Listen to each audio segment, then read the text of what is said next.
Vadodara Panigate police સ્ટેશનના arms act અને Rajkot police મથકના હથિયારો બનાવી સપ્લાય કરવાના ગુનામાં છેલ્લા 31 વર્ષથી ફરાર આરોપી સુરત ક્રાઇમ બ્રાન્ચના હાથે ઝડપાયો છે।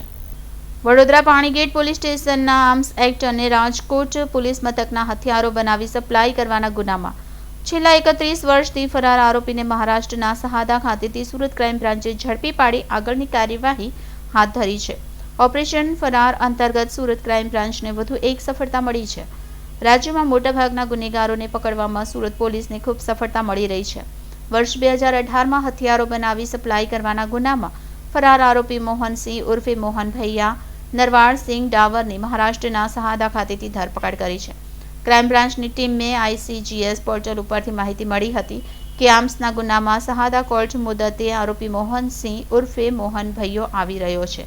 જે માહિતીના આધારે મહારાષ્ટ્રના નંદુરબાર જિલ્લાના શહાદા કોર્ટ નજીક સુરત ક્રાઇમ બ્રાન્ચની ટીમે વેશ પલટો કરી કોર્ટ મુદતે આવી ચડેલા આરોપીને દબોચી પાડ્યો હતો। આરોપી વિરુદ્ધ વર્ષ 1993માં વડોદરાના પાણીગેટ પોલીસ સ્ટેશનમાં એક પિસ્તોલ અને 4 જીવતા કારતીસ નાસ્તા પડતા જૂના જે નાસ્તા પડતા આરોપીઓ છે એમને પકડવાની એક ઝુંબેશ ચાલતી હતી। એ ઝુંબેશ દરમિયાન અમારા ક્રાઇમ બ્રાન્ચના નાસ્તા પડતા PSI ભડિયાર સાહેબના સ્કોડને એવી માહિતી મળેલ કે આજથી 30 વર્ષ પહેલાં નાસ્તો પડતો આરોપી મોહનસિંહ મોહન ભૈયા નરવાડસિંહ જે મધ્યપ્રદેશનો રહેવાસી છે એની અમને બાતમી મળેલ।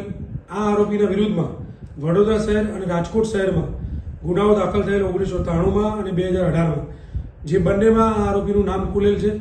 એ આરોપીની બાતમી મળતા PSIની ટીમ ત્યાં જઈ અને આ આરોપીને પકડી પાડેલ છે અને આ આરોપીના વિરુદ્ધમાં જે તે વખતે 70નું વોરંટ પણ કાઢવામાં આવેલું છે અને 30 વર્ષ જૂનો આરોપી ક્રાઇમ બ્રાન્ચની ટીમે પકડી પાડેલ છે। સાહેબ શાના ગુનાનો આરોપી છે આ આરોપી આર્મ્સ એક્ટના ગુનાનો છે જેના વિરુદ્ધમાં રાજકોટ અને વડોદરા શહેરમાં આર્મ્સ એક્ટ વિરુદ્ધના ગુનાઓ દાખલ થયેલ છે। કેટલા હથિયાર મળ્યા હતા? જે તે વખતે વડોદરા શહેરમાં એમની પાસે એક પિસ્તોલ અને કાર્ટીજ 4 મળેલા।